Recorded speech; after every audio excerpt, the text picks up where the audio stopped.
Have you the lion's part written? Pray you, if it be, give it me, for I am a slow of study. You may do it extemporal, for it is nothing but roaring. Let me play the lion too. I will roar, that I will do any man's heart good to hear me. I will roar, that I will make the duke say, let him roar again, let him roar again. And you should do it terribly, too terribly. You would fright the duchess and the ladies. They would shriek, and that were enough to hang us all. That would hang us, every mother's son. I grant you, friends, if you should fright the ladies out of their wits, they would have no more discretion but to hang us. But I will aggravate my voice, so that I will roar you as gently as any sucking dove will roar you, and for any nightingale. You can play no part but Pyramus.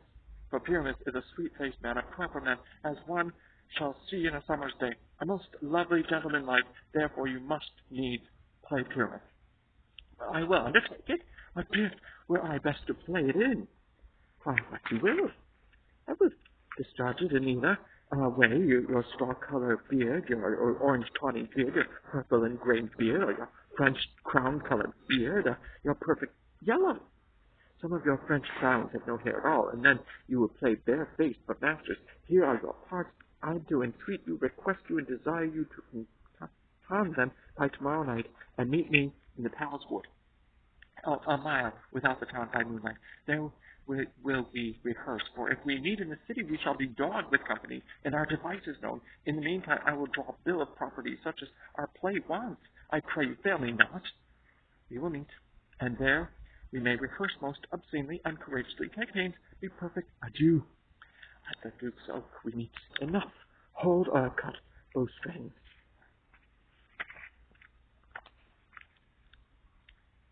How now, spirits, whither wander you? Over here, over there a bush, there a briar, over park, over pale, through flood, thoroughfare. I do wander everywhere swifter than the moon's spear. I serve the fairy queen to do her oath upon the green lake houses, tell her pensioners be. In the gold coast spots you see, those be rubies, fairy feathers. In those freckles live their favors. I must go seek some dewdrops here, and hang a pearl in every cowslip's ear. Farewell, thou loved spirit, thou be gone. A queen and all our elves come here anon. The king doth keep his revels here tonight. Take heed the queen come not within his sight, for Oberon is passing fell in wrath, because that she, as her attendant hath, a lovely boy, stolen from an Indian king. She never had this beast of changeling, and jealous Oberon would have the child, knight of his train, to trace the forest wild. But she perforce withholds the loved boy, crowns him with flowers, and makes him all her joy. And now they never meet in grove or green, by fountain clear or spangled starlight sheen, but they do swear that all their elves for fear creep into acorn cups and hide them there. Either I mistake your shape and making quite, or else you are that shrewd and knavish sprite called Robin Hood, and not you he that fights the maidens of the villagery, skim milk and sometimes labor in the quern, and pudders make the breathless housewife churn, and sometimes make the drink to bear no barn, mislead night wanderers laughing at their harm. Those that hobgoblin call you, and sweet puck you do their work, and they shall have good luck, are not you he? Thou speakest aright. I am that merry wanderer of the night. I jest to Oberon and make him smile, when I a fat and bean-fed horse begot neighing in likeness of a filly foal, and sometimes I in a gossip's bowl, in very likeness of a roasted crab, and when she drinks against her lips I bob, and on her withered dewlap pour the ale, wisest aunt telling the saddest tale. Sometime for a 3-foot stool make mistake of me, and slip I from her bump.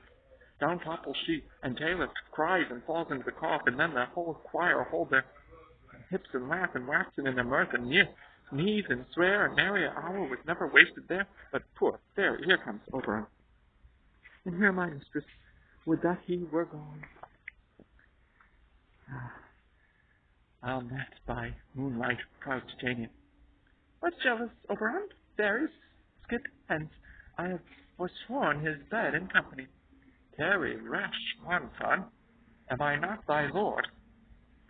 Then I must be thy lady, but I know when you have stolen away from fairyland in the shape of corn, sat all day playing on pipes of corn and versing love to amorous Delita. Why art thou here, come from the farthest step of India? But that forsooth the bouncing Amazon, your blue-skinned mistress, and your warrior love to Theseus must be wedded, and you come to give their bed joy and prosperity. How canst thou thus for shame, Titania, glance at my credit with Hippolyta, knowing I know thy love to Theseus? Didst thou not lead him through the glimmering night from Periguna, where he ravished, and make him with fair eagles break his faith with Ariadne and Antiopa? These are the forgeries of jealousy, and never since the middle summer spring met we on hill in dale, forest, or mead, by paven fountain or by rushy brook, or in the beached margins of the sea, to dance our ringlets to the whistling wind. But with thy brawls thou hast disturbed our sport. Therefore the winds piping to us in vain, as in revenge have sucked up from the sea contagious fogs, which falling in the land have every pelting river made so proud that they have overborne their continents. The axe hath therefore stretched his yoke in vain, the ploughman lost his sweat, and the green corn hath rotted ere his youth attained a beard. The fold stands empty in the drowned field, and crows are dotted with the burrowing flock. The 9 men's moss is filled up with mud, and the quaint mazes in the wanton green for lack of tread are undistinguishable. The human mortals want their winter here. No night is now within him or terror blessed, therefore the moon, the governess of floods. Pale her anger washes all the air, that rheumatic diseases do abound, and through his distemperature we see the seasons altered, hoary-headed frost, so fall in the fresh lap of the crimson rose, and on old Heem's thin and icy crown, odorous chaplet of sweet summer buds, is, as in mockery fest, the spring, the summer, the chilling autumn, angry winter change their wonted liveries, and the mazed world, by their increase, now knows not which is which, and this same progeny of evils come from our debate, from our dissension. We are their parent and original. Do you amend it then? It lies in you. Why should Titania cross her Oberon? I do but beg a little changeling boy to be my henchman.